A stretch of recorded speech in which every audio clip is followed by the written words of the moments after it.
Alright, let's get into section 7.2, looking at trigonometric integrals. So, to start us off, we're just going to get right into an example and see how we're going to be able to use some trig to help solve integrals. So, evaluate the integral of cosine cubed of x dx. So the first thing we might think of is, what if I could do like a u sub, right? Like a u substitution. That's a pretty common technique. But in this case, it's actually not going to work. So note u sub won't work here. Oops, won't work here. And the reason for that is because if we let u be cosine of x, so we can get a u cubed, we have to have du, which is negative sine of x dx. And we don't have a sine in this at all. Okay, so what if we could get a sine in this? What if we can get cosines and sines together? Then that would allow us to do something like this. So the first thing we're going to do before we go about solving the integral is we're going to rewrite it using a trig identity.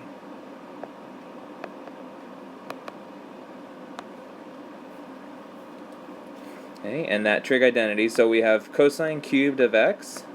So hopefully everybody agrees that this is the same thing as cosine squared of x times cosine of x. Alright, cosine cubed, there's 3 copies of it. I just put 2 of them here, 1 of them here. So we can do that. And cosine squared, we have a trig identity that tells us, right, sine squared plus cosine squared equals 1. So cosine squared is actually just 1 minus sine squared of x, and then times cosine of x. Now, if we use sine, because it's being squared, if we use sine as a u value in a u substitution, cosine could be the du for us. So now, let u equal sine of x, then du is cosine of x dx. And now this is actually an integral we can solve using u substitution. So we have the integral of cosine cubed of x dx equals integral of 1 minus sine squared of x times cosine of x dx. Do the u substitution, we get 1 minus u squared du. And that's an integral that we could do fairly quickly. Is u minus u cubed over 3 plus c, and then convert back into x's. So we have x minus, or excuse me, it wasn't x, it was sine of x. We have sine of x minus 1/3 sine cubed of x plus c.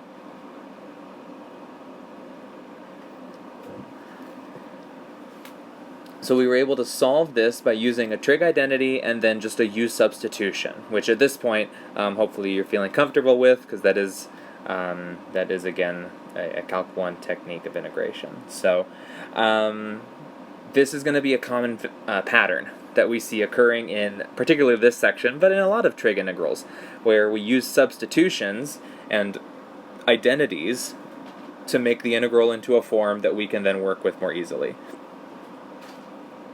So in general, when we're dealing with these sine and cosine integrals, we want one sine factor and one cosine factor, because then using the identity, sine squared of x plus cosine squared of x equals 1, allows us to convert between even powers of sine and cosine. Okay, so if I can get a sine and a cosine in it together, that's going to let me use a u sub most of the time. And if I have an even power of one of them, I can use this to convert it into the other one. Okay, so let's look at the next example. So find the integral of sine to the 5th of x times cosine squared of x. So first, going to make a note. So note, your first instinct might be to take this cosine squared and convert it into a sine squared, but that's actually going to be the wrong move in this case, because if we converted cosine squared of x to 1 minus sine squared of x, maybe you might see what the problem is, but we wouldn't have any cosines left. We would have just a whole bunch of sine terms, and we couldn't do a u substitution with them. So we wouldn't have any cosines left.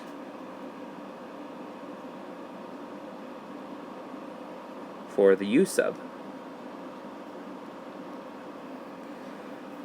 Okay, so you have to take all these things into account while you're prepping a problem like this. But let's look at what we can do to simplify this a little bit.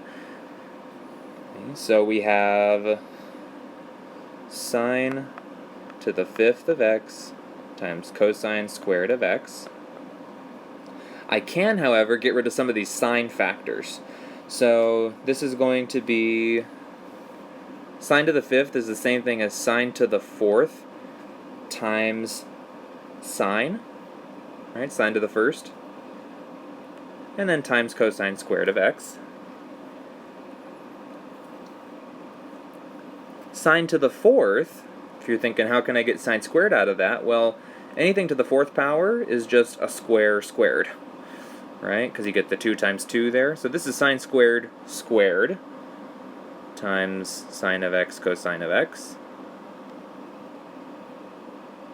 And that can now be converted using the trig identity. 1 minus cosine squared of x squared times sine of x cosine squared of x. And now at this point, if we let cosine be the u value, we're going to get rid of all those cosines, and the du is going to have a sine in it. And we have that single term of sine here that we're going to be able to use for our du value. Okay, so let me just put this over here. Let u equal cosine of x. Then du equals negative sine of x dx.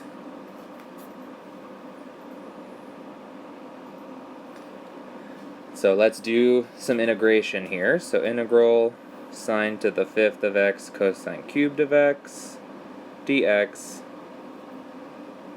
equals integral of 1 minus cosine squared x quantity squared times cosine squared x times sine of x dx. Do the u sub. That's integral of 1 minus u squared squared times u squared times negative 1 du. Right, because it was just positive sign in there, not negative sign. So we have to take that negative into account. But now this, let me go ahead and I'll just pull the negative out of it. If you FOIL that out, distribute that u squared to everything, you end up getting u squared minus 2u to the 4th plus u to the 6th du. That can then be simplified, so negative u cubed over 3 minus 2u to the 5th over 5 plus u to the 7th over 7. Okay, take that antiderivative. Plus c, we'll get there. And then sub back in for the x values. So u was cosine of x, so we're going to get negative 1/3 cosine cubed of x minus 2/5 cosine to the 5th of x plus 1/7 cosine to the 7th of x plus the arbitrary constant c.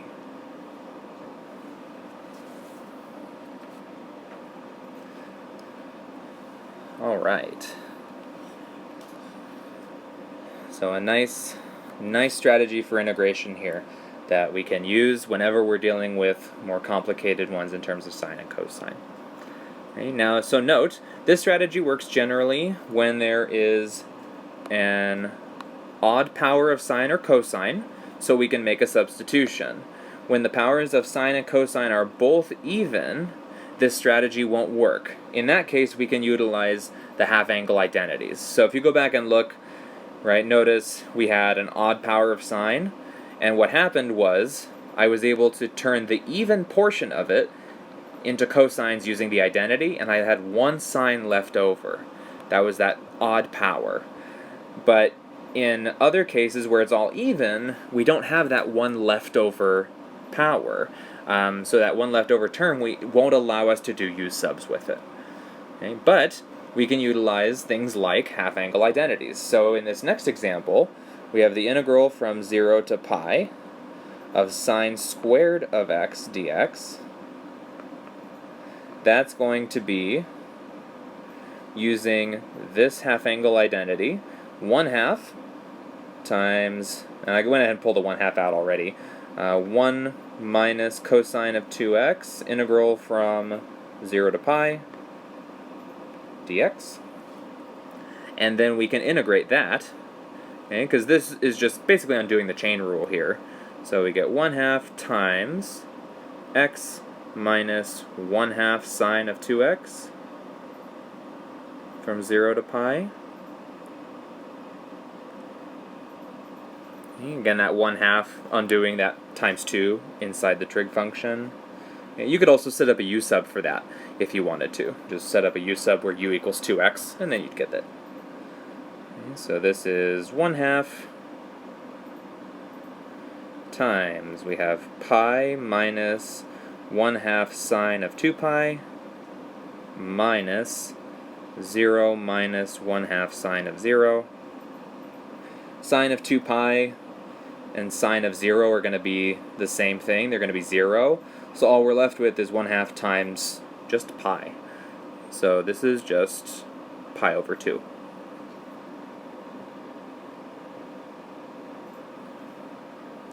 Right, so that's that value.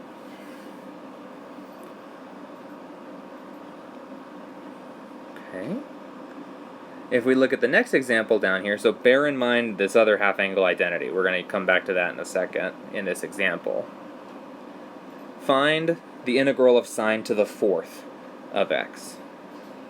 So in this case, we have integral sine to the 4th of x dx. That's the same thing as sine squared squared. Now I'm going to use that half-angle identity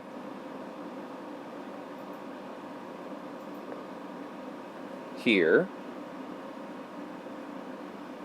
okay, just like we did before. That's going to give us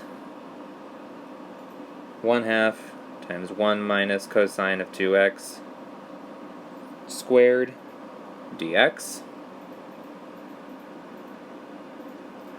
1/2 squared is 1/4. I'm going to pull that all the way out of the integral.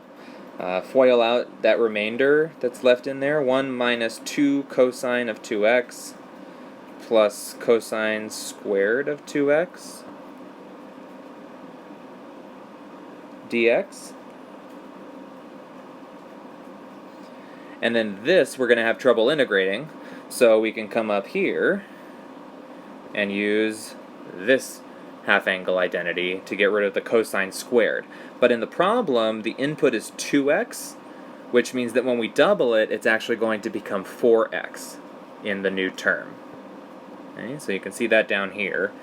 So we're going to get 1/4 integral 1 minus 2 cosine of 2x plus 1/2 1 plus cosine of 4x dx.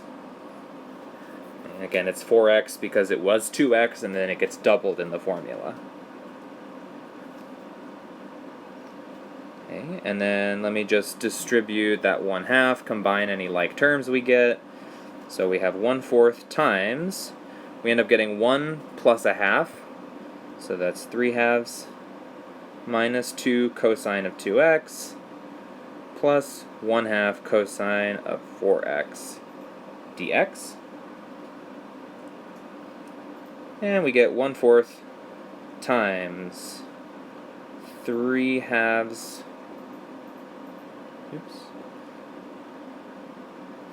x minus sine of 2x plus 1/8 sine of 4x plus c. And it really doesn't matter whether the c is inside or outside the parentheses, because it's arbitrary. Okay, so it's not a specific value, so it can just be anywhere. There's no specific location for it. All right. So we may come across those half-angle identities, so just be on the lookout just in case you might need them. We can use similar strategies when integrating functions with tangent and secant using some of the definitions we already know about these two. For instance, we know the derivative of tangent of x is secant squared x. We also know the identity secant squared equals 1 plus tangent squared. And we know the derivative of secant of x is secant x tangent x. Okay, so we can do similar processes with secant and tangent now that we could with sine and cosine. So let's give these a try. So evaluate tangent to the 6th of x times secant to the 4th of x. We're taking the integral of that. So we get integral, tangent to the 6th times secant to the 4th dx. What I'm going to do is I'm going to split my secant into two pieces, okay, because that's going to give me some conversions here. So tangent to the 6th, secant squared times secant squared dx.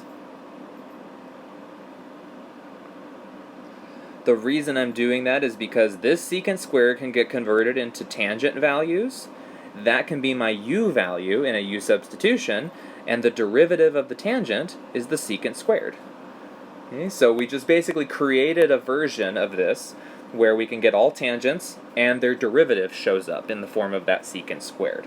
So we get tangent to the 6th times 1 plus tangent squared times secant squared dx. Okay, and actually let me do the u substitution here. So we're going to let u equal tangent x, then du is secant squared x dx. So this is going to be integral of u to the 6th times 1 plus u squared du. Distribute, we get u to the 6th plus u to the 8th du. And then this is just a basic Calc 1 integral at this point.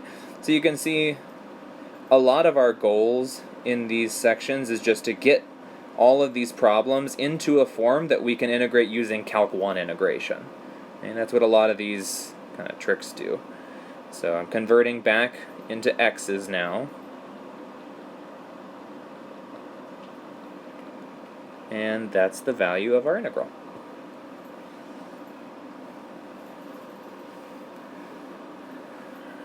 Alright, using a fairly short process, right? Now, you might be thinking, well, how was I supposed to know to split the secant squared like that? You wouldn't necessarily know that. So you're going to see there's a helpful kind of strategy sheet that I provided for you. So you can take a look at that. That's going to help tell you kind of a rough estimate of when you should do what. But in general, once you've followed that kind of basic process and those guidelines, it really is up to you. So, you have to start trying to notice patterns, recognize when something might be more useful than something else. And then at that point, it becomes a lot of trial and error. So there are often times you're not going to get it on your first try, and then you just need to, don't get frustrated with it. just to try again. So that's why I love, personally, I wish we were in the classroom. We could use whiteboards, right? Because it's easy to go back and erase your work and then try again. But maybe if you just have something you can write on, just get scratch paper or something. That can be really helpful to just try these out until you find one that gets you where you need to go. So let's look at another one. Find the integral of tangent to the 5th of theta times secant to the 7th of theta, d theta. So in this case, notice tangent and secant are both odd here. If I were to pull out a tangent and a secant, I would be left with even powers of the tangent and the secant, and I would have a secant tangent left over. The secant tangent that's left over reminds me a lot of this. So I'm thinking maybe I can use this in combination with those even powers to create another u substitution. So let's try that. So we have integral tangent to the 5th, secant to the 7th, d theta. I'm going to pull out one factor of each. So I have tangent to the 4th of theta times secant to the 6th of theta times secant theta tangent theta, d theta. And then I'm going to use the trig identity to turn the tangent into secants so that I can use secant as my u value. So we get secant squared of theta minus 1. That's what tangent squared is, squared. Again, because that's the same thing as tangent squared squared, and then that converts into that. Okay, in case you're wondering where that step came from. So tangent to the 4th becomes tangent squared squared, and then that gets converted into the secant identity. Okay, and then times the secant to the 6th that we already had, times secant theta tangent theta d theta. And now we can do a u sub. So let u equal secant of theta, then du equals secant theta tangent theta d theta. And this is going to cover every piece that we have. So that's going to be u squared minus 1 squared times u to the 6th du. We covered that du perfectly. Okay, go ahead and FOIL, distribute, do all that good stuff. You're left with u to the 10th minus 2u to the 8th plus u to the 6th du.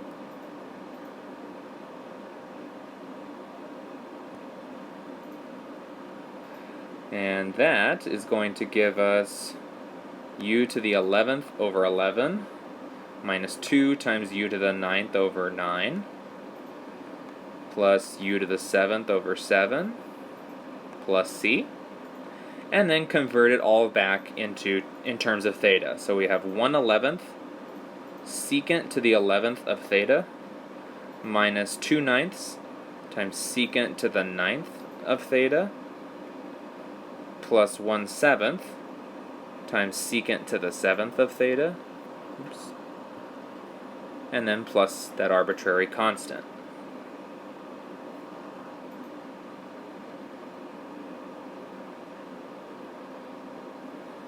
And there we have it.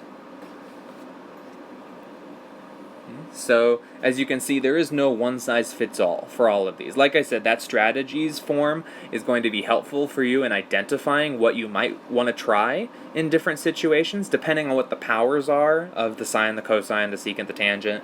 But, a lot of it's going to come down to just practice and trying these out. So, let's look at the next page here. Just a couple of useful integrals that would come into play with a lot of these secant and tangent ones.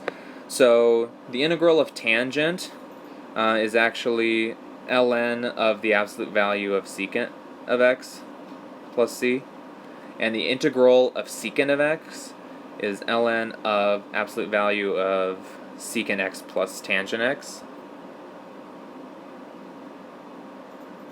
plus c. Okay, I mentioned those because they come up pretty frequently, and you'll see, like, when we get into problems with them, that these are ones that it's just helpful to know.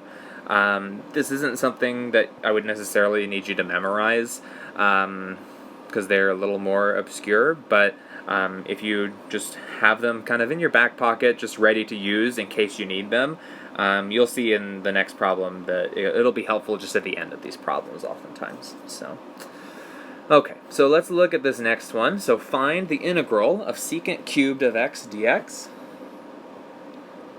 So this one, we're going to employ a similar technique what we did in some earlier examples in the last section. We're going to try integrating this by parts. So integrate by parts. So I'm going to let u be secant of x, then dv is just dx, du is, I guess I should leave more room for myself, that's going to be a bigger one. Du is secant x tangent x dx, and v is just x.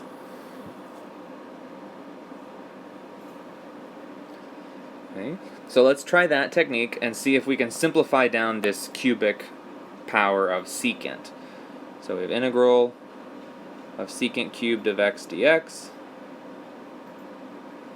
So we have u times v, oops,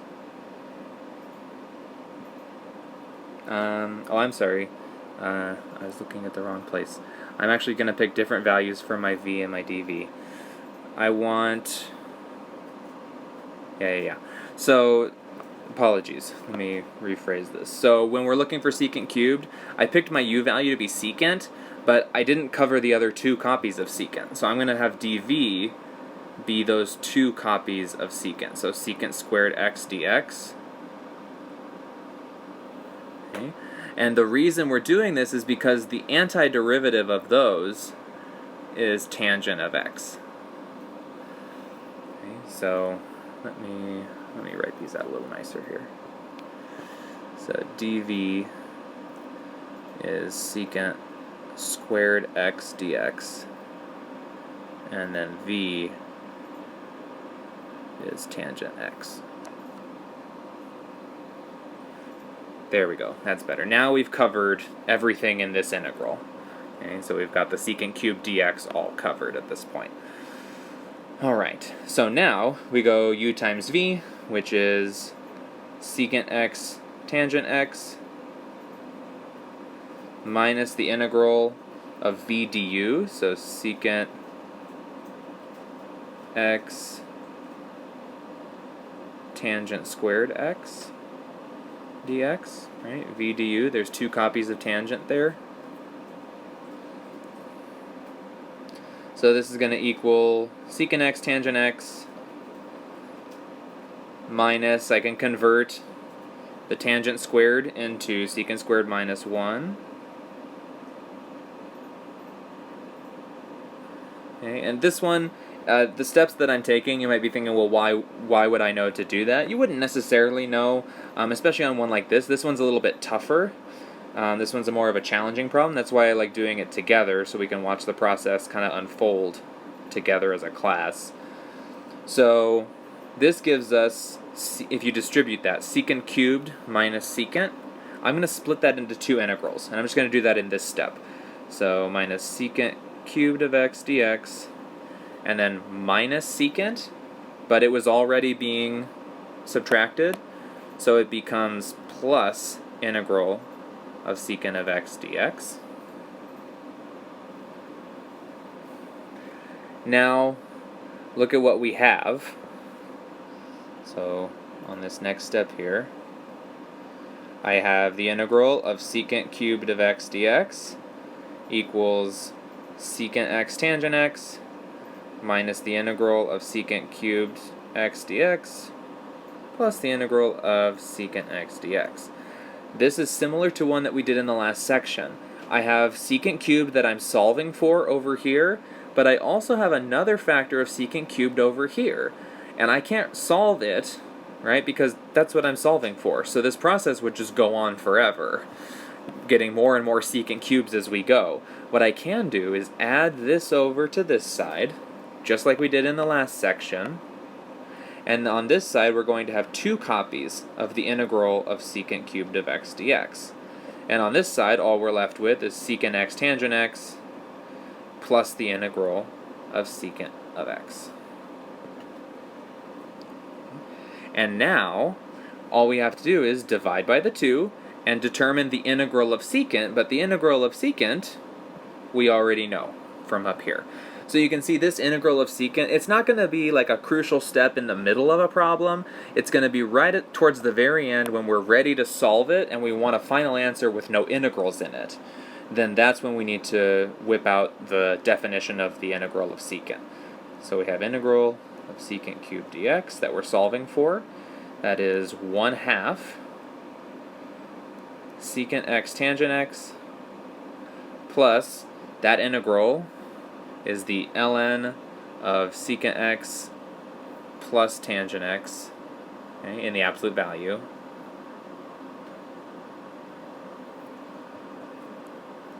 plus c.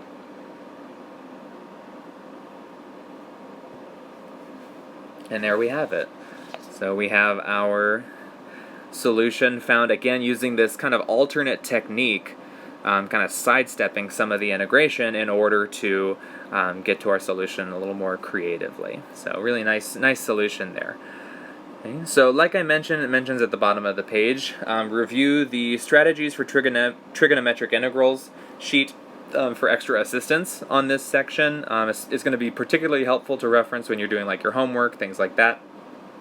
And that brings us to the end of section 7.2. So in 7.3 we will be looking at more trig, and particularly how we use trig to solve other types of non-trig integrals. So it's going to be a really interesting one, but that brings us to the end of section 7.2. So with that being said, I will talk with you all in the next section.